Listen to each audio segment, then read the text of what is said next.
What's up, man? What's up? How you at work? Got fired yesterday. For real?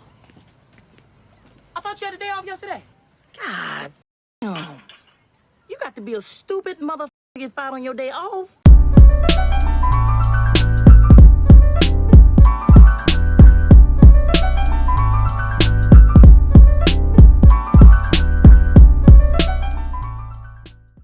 What's going on there, guys? We back with another one, and it is being reported that Dillon Brooks is officially out of Memphis. The organization has informed him he will not be back under any circumstances, and this is exactly why I've always stressed that Dillon Brooks should have been less chatter and more production throughout his tenure with the Grizzlies, specifically over the last couple years. He's become an irritant, and his production has fell off. Now, he leaned so heavily into being a Memphis Grizzly. We this, we that. Ja, whenever the fans was going at him, you know, he was talking about, you know, the fans boo me everywhere, so why wouldn't they boo me in Memphis? And Ja got ahead of himself talking about, I'm always with DB, it's lame, y'all not real ones, for booing Dillon Brooks. But this is why I said all of that was ridiculous, because Dillon Brooks is not a mainstay type of player with the organization. You've seen more productive players that were a part of championship runs. You know, you've seen them get moved and them having to retool the roster at different times to make that run, to win the championship, you know, or to maintain excellence.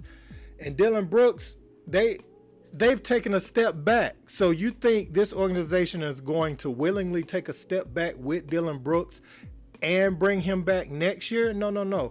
They were looking for his replacement throughout the season.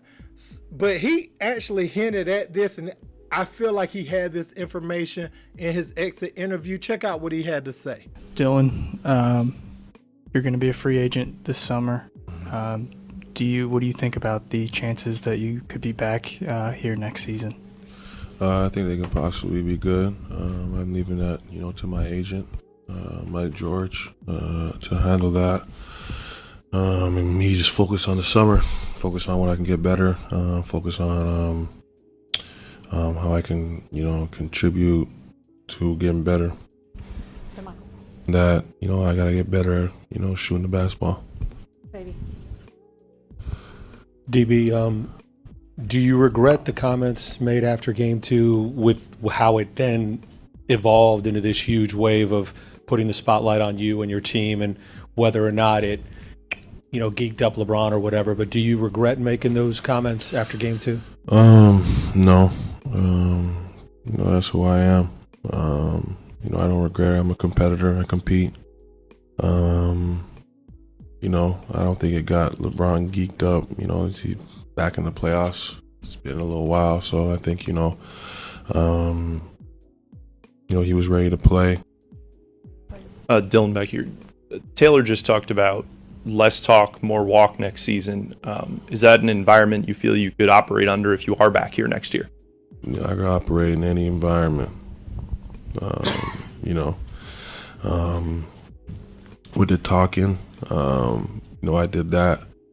I do that for one, to create an advantage for myself. And two, I try to create this matchup between my opponent. And, maybe sometimes that gets the best of me and it's too much, for other people. But that's just the way, I work, I operate. That's what you're supposed to have on the defensive end, or else you're just going to be like the rest of these guys, just going through the motions. How did you see yourself grow as a veteran leader in the midst of all the adversity faced this season? My roles has changed regardless of with the ups and downs. I got put into, try to mold D-Rod and Jake and those guys as a leader. Trying to, get them to know what the NBA is all about, how to be professional, regardless of, what happened from last year to this year. Be a professional and not be a, either a cancer or something in this locker room. So when you hear that, what's the first thought that comes to your mind? To me, it seems like Dillon Brooks is going to take the fall for this season. And whether it's justified or not, we knew the franchise player wasn't going to take the fall. And I feel like it's 95% on Ja Morant, you know, the shortcomings of the Grizzlies this season. You know, talking big talk, not carrying yourself as a model franchise guy off the floor or on the floor at times. And so Dillon's an easy target to point at because he was talking, and that's what I was saying. You know, Dillon needs to slow his roll. He might have to be playing with LeBron James next year. And now he's definitely not going to be with the Lakers next year. But looking at the possibility, it ain't like you want to kiss their butt on the court, but you do want to leave it open in your mind. Like, you know, I know I ain't the franchise player. I'm a role guy. So those get moved around all season, every season. And that's not even a slight to them. It may just work for both teams sometimes. You know, we've seen that happen for players. Like we saw Josh Hart go to New York. Now he's got an expanded role. But, you know, he keeps it professional. And he's one that started out with LeBron and could be helping the Lakers now. But they had to move him to get AD and everything. So I just use him as an example of something a role player should strive to be. Be good in your niche. And being good in your niche is enough. You know, Dillon Brooks, he drew the toughest assignments every night. He should have started in that role, made some more shots. But the fact that he's talking as much as Ja, now, I don't necessarily know if anything happened off the floor with Dillon this year, but they did report that the immaturity problems extend far beyond Ja Morant. We don't know exactly what that means or who that's directed at yet, but there has been rumblings of that. And there's also been rumblings that Jaren Jackson Jr. may end up in Dallas next year. I don't know how much steam that has, but that's something to consider. You think about his father won a championship with the San Antonio Spurs. It's not too far-fetched to see him going to Texas. You know what I'm saying? So we'll have to see what happens there, man. But the Grizzlies, I know they're going to retool the roster some, and Dillon Brooks is probably just the first domino to fall. And this should be a cautionary tale to role players. You know, you ride with your guys, but you can do that within certain bounds, because you could be traded at any moment if the business works for the organization and it makes sense on the court with the talent they're trying to mesh together. If you aren't a particular fit, they can pump you off and grab someone else to fill that void that was left by you, or even take it to the next level with what they feel like. Like I said, they were already trying to get OG Anunoby and a couple of other guys, so this isn't like the biggest surprise in the world. But it's gonna be interesting to see where Dillon Brooks lands. Does he have really prospects right now? Could somebody get him for like the vet minimum or something?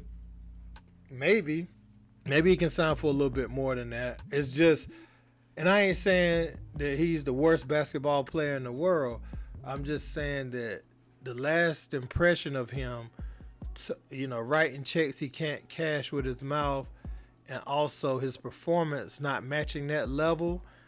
Sometimes the organization will take someone with a little bit less talent than you that's just going to come in and work and doesn't have the distractions on the court that Dillon had, and he's got a semi-dirty player reputation, so that's something else to watch out for too. Hoping he lands on his feet, and hopefully he approaches his career with a different mindset for the rest of his career, because this is a reality check. You could be moved if you're not the franchise guy. Heck, even franchise guys get moved at a specific point, you know, in their career when they're on the downward side. You saw Melo was brought into New York to be the guy, but once they kind of just got stagnated and he started to go on the decline, they moved him to OKC. So what makes him think a player like himself wasn't expendable this year with the Grizzlies? I don't know, But look, let me know what you guys think in the comments. Don't forget to like, share, and subscribe. Until next time, peace.